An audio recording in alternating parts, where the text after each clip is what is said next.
Hi. Got episode 9 running. We've got a couple of bumps this turn, and there's some more intentional violence looming on the horizon. So let's see what these guys are up to. Armour has been involved in quite a few battles this turn, and it looks like only a couple of them were intentional. His expansion into New Land was successful, no losses even against barbarians, as was his expansion into Lish, until Helheim showed up. Now let's see how this one played out. This was a bump between two players. So Helheim's got a little group of Hellherding surrounding a Van Heers against an actually decently sized expansion army from Armour that also includes his Prophet. So Armour has a steep advantage in this fight, but Hellherdings are the superior unit with the superior bless. So let's see how this goes down. Got an attack rear command from Helheim, but it's intercepted by the Equites, and there's just too many of them on too many sides, and only a single Hellherding is able to retreat without inflicting any losses on Armour. Pretty unfortunate for Helheim, pretty fortunate for Armour. And this bump was kind of a big deal because it determines who got access to this frontier right here. If Armour had lost this bump, say it was closer, he had maybe 10 Hellherdings here instead of 4, that would have given Helheim access to expand and wage war in this direction, and also would have given Helheim access to this throne down here. So a very important engagement for Armour to take, but his battles this turn don't end there. In Mapido Cliffs, a bunch of wolves came out of the wilds and decided they could play a hand at governing the province. And we'll check out how that went. I don't think that this is what the local PD was training for. Wow. Just outnumbered too greatly, and these dire wolves hit way too hard, just a little too much for this small amount of PD. And now Mapido Cliffs is being ran by some big old Borkin Longboys. And on top of that, in Remir, there's been a sectarian movement event. But Armour already had some Ictiids patrolling here, and he was able to instantly find them the moment they popped up. Some whack-a-mole shit. So here's the False Prophet and his flock, and this would actually be kind of a cool thing to get a hold of with Charm. I imagine that it free spawns these guys right here, which, you know, they're kind of cool. Abysmal protection, but stealthy sacred units would be a really interesting thing to try and get a hold of. And here are Armour's patrolling units along with their PD. Now this is an Ictiid province, and what you'll notice is that these are mostly humans in this little sectarian movement. I'm wondering if that has something to do with it. If, say, maybe, you know, Armour took the province and these guys are like, yay, finally we're gonna get out of rule from under these nasty oppressive fish people.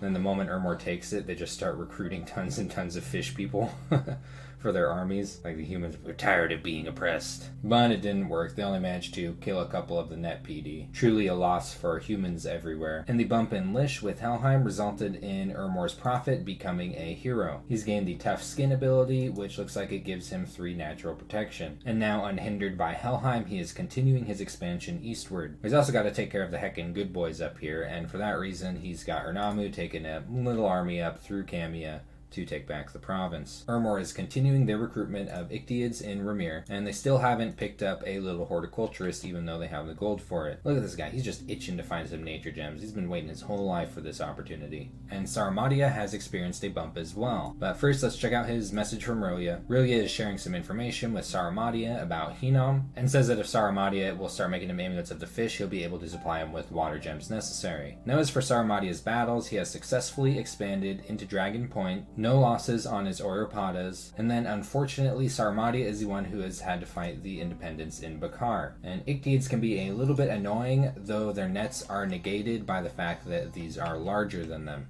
So see, they're not able to get their nets out and lower their defense. Could have been a bit of a worse battle if that was the case.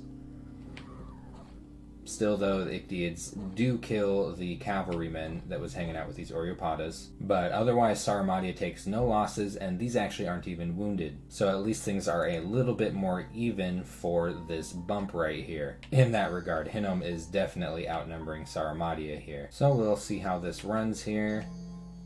And it looks like a minor envelopment around the Oreopadas, which getting attacks in from all sides is really bad, especially against something that hits so hard. And while you can see the Oreopadas have spread out a bunch of HP damage among the giants, they just have too many hit points to get enough kills in to turn the tide of this battle in any way. And Saramatia loses almost their entire expansion army, while Hinnom only takes a single Avite swordsman loss. So I think this is the 4th time that Saramatia has had an expansion army decimated, Pretty unfortunate, but Saramatia has still managed to actually expand halfway decently. He's sitting on 13 provinces right now, probably soon to be 14, and he's got 15, 16, 17 tucked away. And I believe there's about 16 provinces per player on this map, so that's doing pretty well. Now it looks like he's thinking about coming up and taking Bogaton, but Armour does have an expansion army moving there this turn, so I imagine Saramatia is going to be a little bit disappointed next turn. And Saramatia has had several events. Crippling winter conditions have killed a ton of people in Belmar. Some bad guys are chilling in Dragon Point, and Saramatia's actually gotten a good event for once. A cloud mage has taken an interest in the strange mist up in the highlands and is checking it out. Kind of ironic really, given how much trouble these mages have given for Saramatia so far. But I guess that's just what his lands are like, lots of cloud mages hanging out in here. And Caelum has received a couple of messages, Armour just kind of agreeing that the stuff going on in the water is pretty gross, and Hinnom agreed to the borders proposed by Caelum while calling him chickens. Vavaste's hard work has finally paid off. He has found a magic site in Banded Hills. Catacombs, actually a really good magic site. Both death gems and pearls are what Caelum uses for their national summons, so it's pretty nice to find a site like this early on. Now Caelum has had several expansion battles. The one in Umidor was successful, though he took an enormous amount of losses fighting this amount of horse tribe. The other two, however, let's check them out. So this is that province in the north of Russ's territory, just standard independence. There's not an enormous amount of birds, and let's see how this plays out. So these land around the priests and manage to take care of the problem, but then when the rest of the army comes down here, most of them just instantly rout, and only a few soldiers ever actually come into contact with the main point of the army. So a little bit of unlucky rout. It could have gone differently against this amount of independence, but this also isn't quite enough Spirehorn warriors for a comfortable expansion party. And then in Duvan, which is right along the border with Hinnom, he's fought a fairly decent amount of tribe. And this is actually, I was mentioning I think last turn that Caelum can struggle a little bit against tribe. This is a very good demonstration of that. The lack of helmets and not the best protection just lead to tons and tons of losses among these birds.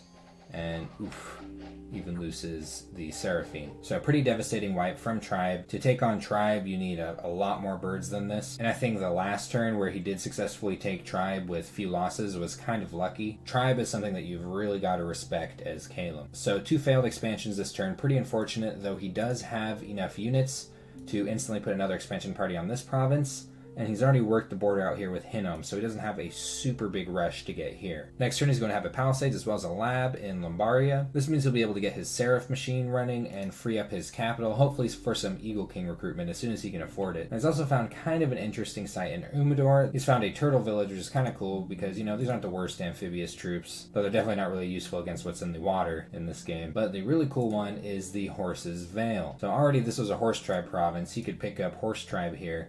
But he's also got this Horse Brother unit. This costs just about the same as Horse Tribe. The difference is a little bit more recruitment, but the difference between these and Horse Tribe Cavalry is if you look here, Horse Tribe Cavalry has 26 combat speed, 18 map move.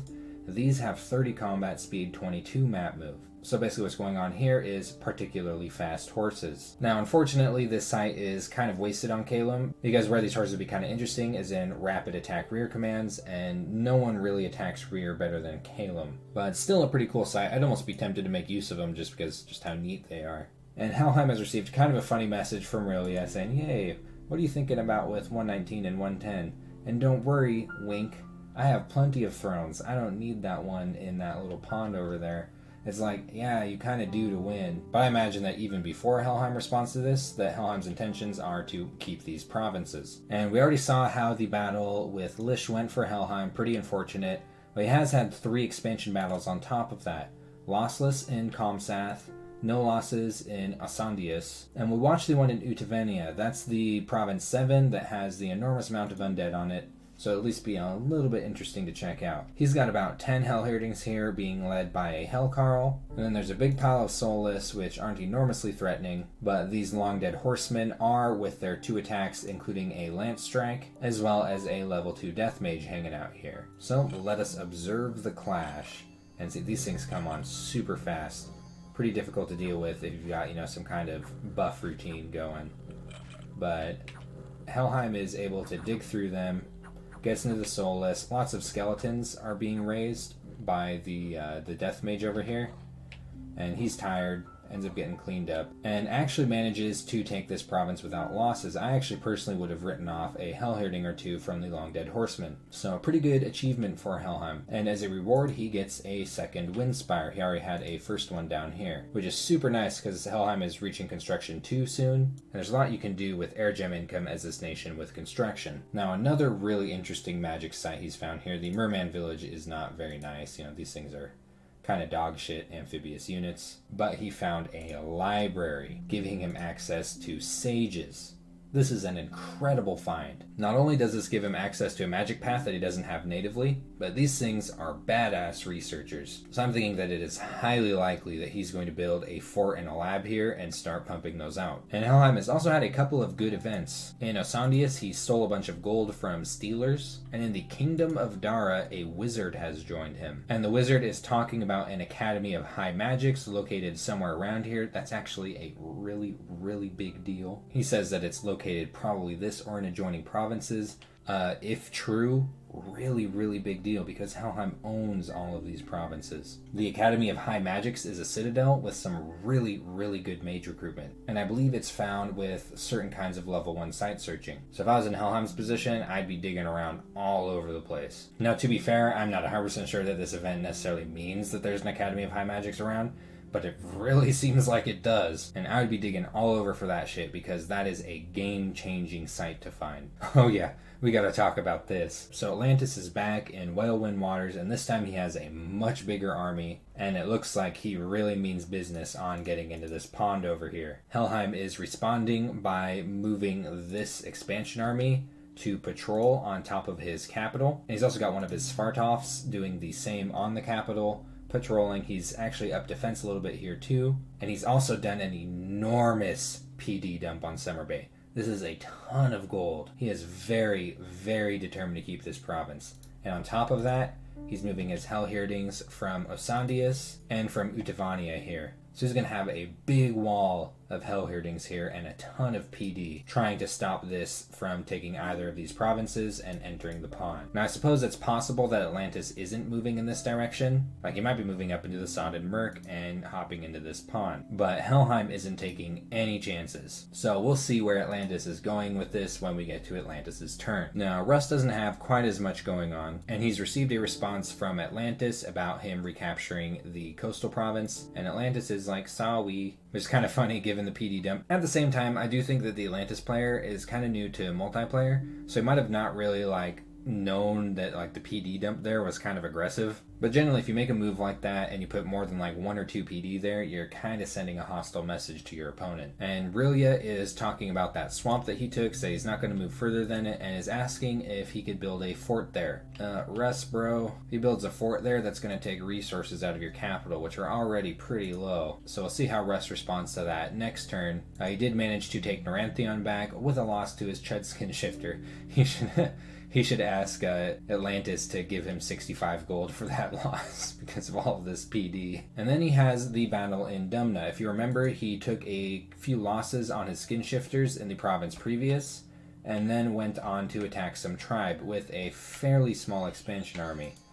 And we'll see how this goes. He does have some projectiles, which can help against these low shielded units, but that's a lot of attacks per square onto just a couple of bears. And unfortunately, he just doesn't bring quite enough to take on this fight. And he actually does manage to rout most of the warriors, but just about all of the archers are still on the field. So loses the other 2 skin shifters that were in this army. If you remember, one of them didn't have any arms. And has weakened up this province for, if you remember, Saramatia is moving into it. So it's not very likely that Russ is going to get a hold of this, at least easily. He'll have to go to war to do so. So it's kind of funny, actually, is that even though Saramatia has had a lot of tragic events, Saramatia has actually still managed to get kind of big. Russ is actually kind of limping. At the moment, he's only got 10 provinces. It looks like he's going to end up with 11 if he manages to take this one, which he probably will, as he's agreed to let Rilia have this, and it doesn't look like he'll be able to take this one or this one anytime soon. But do remember, from his Scales and Bless, it kind kind of looks like he has a dormant god, and it's getting just about to the time where dormant gods start popping up. So there's a decent chance that his power is going to start rising in the near future, and he is forging owl quills right now, which is really good. That's going to enable him to ramp up into his research and could give him an edge in an early war. Hinnom has had a pretty cozy turn, actually. He finally managed to find a magic site with his Atcha, and actually a fairly good one, a dying forest that has nature and death gems. Now, unfortunately, this increases death in the province. As you can see, he probably already knew that there's a magic site here because of the death scales. So that means that over time, this province is probably going to dry up on its income as the population dies off, and it's also not a very good place to have units hanging out. But for some death gem income, I would say that's worth it. And do keep in mind that Hinnom is a nation that does have some death magic. Not a lot, but it's there. So he can actually put death gems to use a little more easily than other nations. Finally got that Earth Random Ami as well, that's nice. He's had several expansion battles, including the successful one against Saramatia's expansion party, a lossless fight against Deer Tribe, and we'll go ahead and check out this fight against a substantial amount of heavy cavalry. Actually, kind of an intimidating amount of cavalry, but he does have his prophet here, and as we've seen so far, Dawnguard are pretty tough.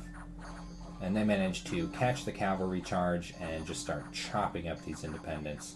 And wow, did take them quite a bit of losses to rout. He takes this province without losses. Actually kind of surprising me. I'd imagine he would have lost at least a couple of light infantries or swordsmen. But, giants have pretty big HP pools, and they've also got, pretty good defense skill and protection. These are really good units. And like 3 scales are starting to pay off this turn, a decent province income increase, and this is the really good event. Troll lair events are always awesome. Found a big pile of hoarded loot that a troll had been sitting on, and fortunately for all of the trolls in the audience, the troll did escape, so you can rest assured. Hopefully he'll go make a new lair so that Hinnom can loot it. Looks like Hinnom is moving into the good old woods, which means Saramatia is probably about to run out of places to expand up here. He's moving an expansion party out of his capital, probably towards Flat Glades, and is finishing his work up in Quinnan. He's also taking this expansion party up into Cloudcap Spires, where he's going to pass it alongside his Ami, which is pretty nice because these have taken some afflictions, and it'll be nice to at least get a couple of them healed up before possibly moving into the Caverns of Gnek. So this has been a pretty good game for Hinnom so far. I'm thinking that if he expands to everywhere that it looks like he's going to expand, he'll be sitting on about 19 provinces. That's pretty healthy, and keep in mind that it's going to be even better with these amazing scales. He's just going to have to get some temples